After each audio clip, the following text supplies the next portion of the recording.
Conmovedoras estas primeras palabras, conmovido él hasta las lágrimas, es el Papa León XIV. Gracias, muchas gracias, doctor Carlos Ceballos Blanco, jefe de carrera de Teología en la Universidad La Salle. Muchas gracias por estar acá. Gracias por la invitación y excelente la cobertura que han tenido de este acontecimiento tan importante para la vida de la Iglesia. Gracias, muchas gracias. Y en compañía de ustedes le vamos a entender, estoy seguro, mucho más. Gracias, Marilú, doctora Marilú Rojas Salazar, profesora en la Universidad Iberoamericana, también en La Salle. Muchas gracias. Muchas gracias por la invitación. Muy buenas noches. El sacerdote Álvaro Aguilar, gracias, padre, muchas gracias. Muy buenas noches. Al contrario, gracias por la invitación y por todo el seguimiento también que han dado a la cobertura de esta elección. Salió rápido esto, Carlos. Sí, ¿te acuerdas? Hace unos días estábamos aquí hablando y decíamos que podía ser una elección, pues quizás difícil, pero me parece que el carácter conciliador y especialmente la figura de este Papa que pues reúne muchas características particulares, ¿no? Es americano, pero al mismo tiempo es peruano, es una persona que tiene una experiencia pastoral muy vasta, estuvo metido en las zonas más pobres del Perú y al mismo tiempo ha estado en las curias vaticanas, es el encargado de los obispos, es pues una persona con un compromiso muy importante del lado pues, de los más pobres y al mismo tiempo una persona con capacidades diplomáticas, estudió matemáticas y al mismo tiempo es filósofo. Estamos entonces hablando de una persona con una riqueza muy grande y el talante que es más bien como respetuoso, sereno, ha permitido que, pues, digamos, esta pugna o conflicto interno al interno de las mismas curias encuentren una alternativa. Y creo que una elección rápida hablaría también pues, de una figura que señera, que tiene las posibilidades de ofrecer alternativas. Porque sí, de que estaba el conflicto presente, estaba. Y sin embargo, una figura como la de hoy el Papa León XIV, pues nos abre una puerta muy interesante al encuentro, a la conciliación. Sin duda. Cuarta votación, 69 años tiene. Es un papa joven. ¿Qué decir de esto que hemos observado y que es historia? Porque son muchas primeras veces ocurriendo al mismo tiempo. Bueno, pues vamos a tener un papado un poco largo.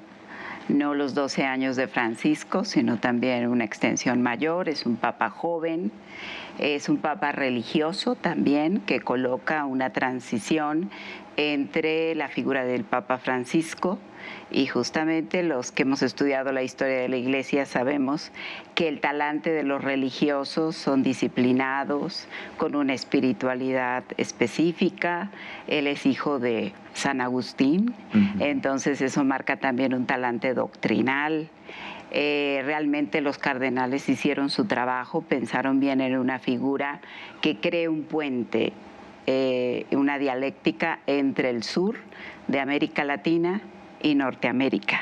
En tiempos muy difíciles, su primera presentación, discurso en torno a la paz, tan necesario en estos tiempos de conflictos bélicos. Y entonces nos queda también la expectativa cuál será su posición delante del Donald Trump, ¿verdad? Ese trabajo diplomático que tiene enfrente no es fácil. Digo, la persona de Donald Trump no es muy fácil para la diplomacia internacional, entonces eso, ¿verdad? Y además, bueno, pues también alguien que bebió de alguna manera de la teología de la liberación, tuvo esta incidencia en las zonas más pobres del Perú, la gente sencilla simpatizó con él. Decimos que no es un progresista, pero tampoco un conservador. Es alguien que va a hacer un trabajo mediático entre las dos tendencias de la Iglesia. Entonces han elegido un papa de centro, doctrinal, pero también pastoral. Entonces, parece que reúne varias características que permiten justo eso, ¿no? Que haya puentes entre distintos grupos, en diferentes frentes que existen, ¿no? Y no solamente dentro de la Iglesia, sino afuera de la Iglesia. No es casualidad que elija el nombre de León XIV. Padre. León XIV nos dice, yo estudiaba hace rato ese nombre, dice, ¿por qué habrá elegido el nombre de León XIV? Tuvimos al León Magno y al Papa San León Magno y al Papa León XIII. El Papa León Magno es el que destacamos porque cuando Atila iba ya a conquistar Roma, Él sale a las afueras de Roma, quién sabe qué le dijo, y Atila no conquistó Roma, se fue.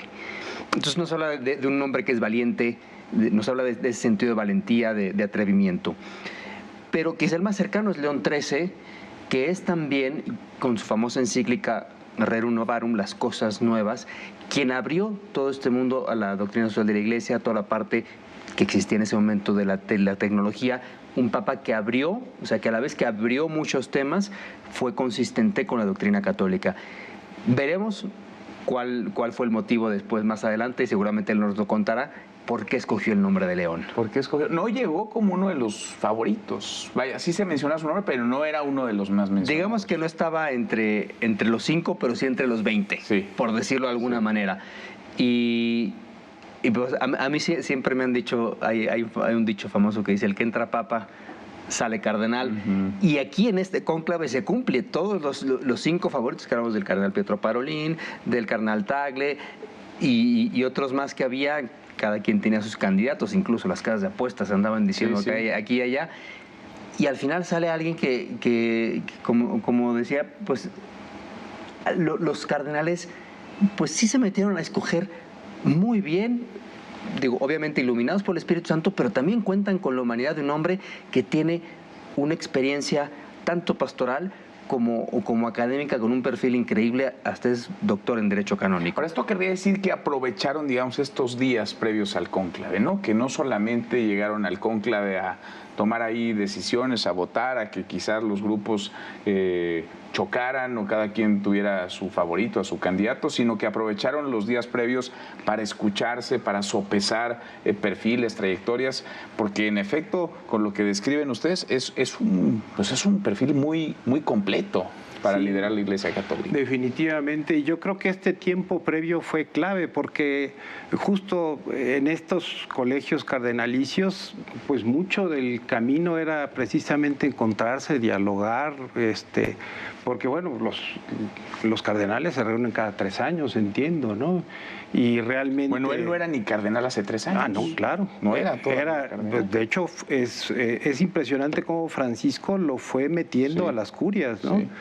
Y creo que en ese sentido, pues tenemos un papa que realmente hizo un camino muy importante dentro de la misma iglesia, es decir, fue pastor en una comunidad, luego formador en una comunidad, después prior de una orden a nivel internacional, superior, pues general de una orden, luego después estuvo también en el equipo coordinador de la Unión de Superiores Generales y pues ahora después obispo en una diócesis muy pobre y luego después ahora encargado de los obispos a nivel de los dicasterios, ¿no?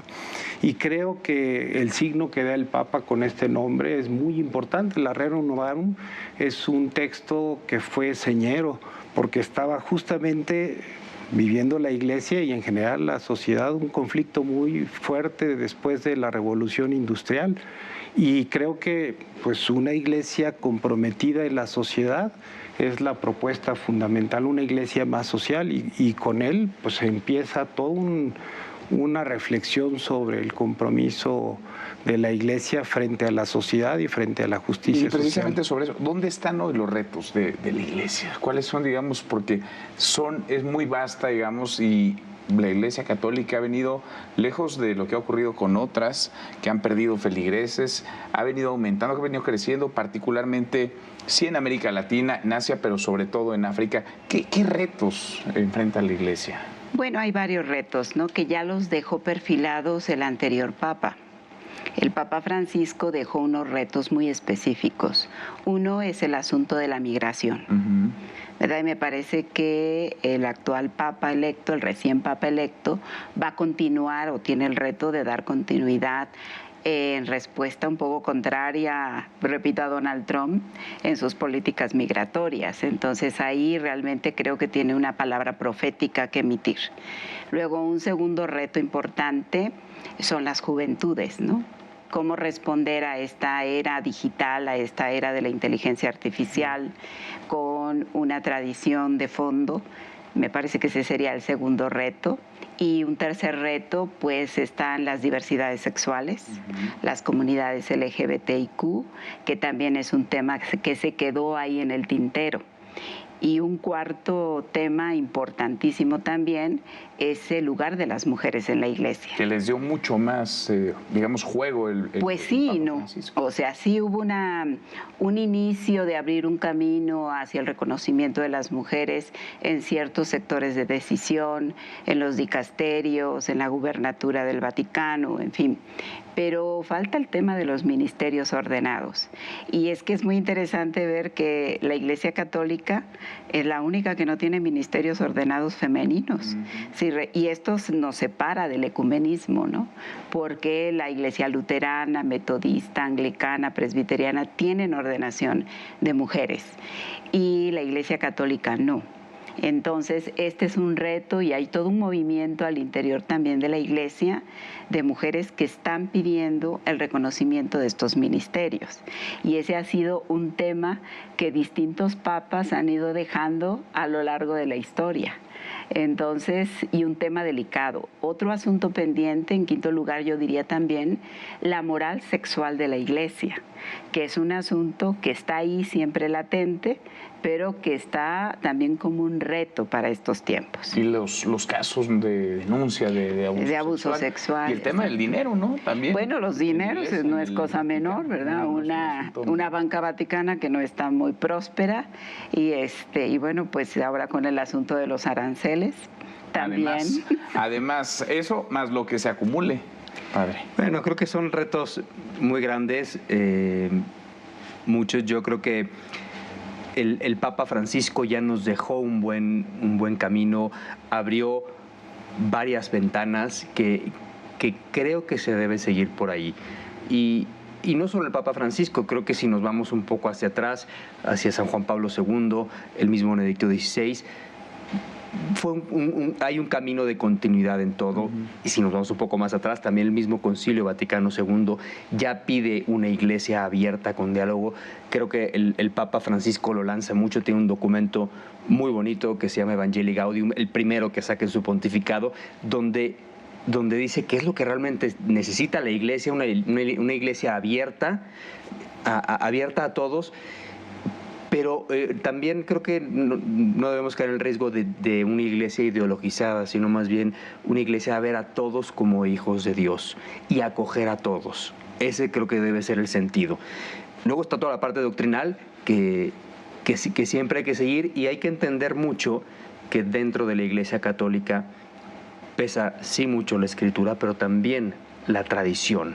La tradición viva de la Iglesia pesa mucho en las decisiones y por eso son cosas que tienen que tener una continuidad entre todos los papas, a pesar de las diferentes personalidades y formas que tienen. Y que llevan su tiempo, ¿no? En ese sentido, estaríamos hablando más, digamos, de un papa de continuidad, un papa de cambio, un papa de continuidad con cambio. ¿Cómo lo vería? Yo lo diría así, como tú dijiste, continuidad con cambio, porque siempre tienes que, o sea, yo creo que alguien que fue cercano al Papa Francisco, si el Papa Francisco lo llevó ahí tan rápido a la curia, etcétera, creo que comulga mucho con sus ideas.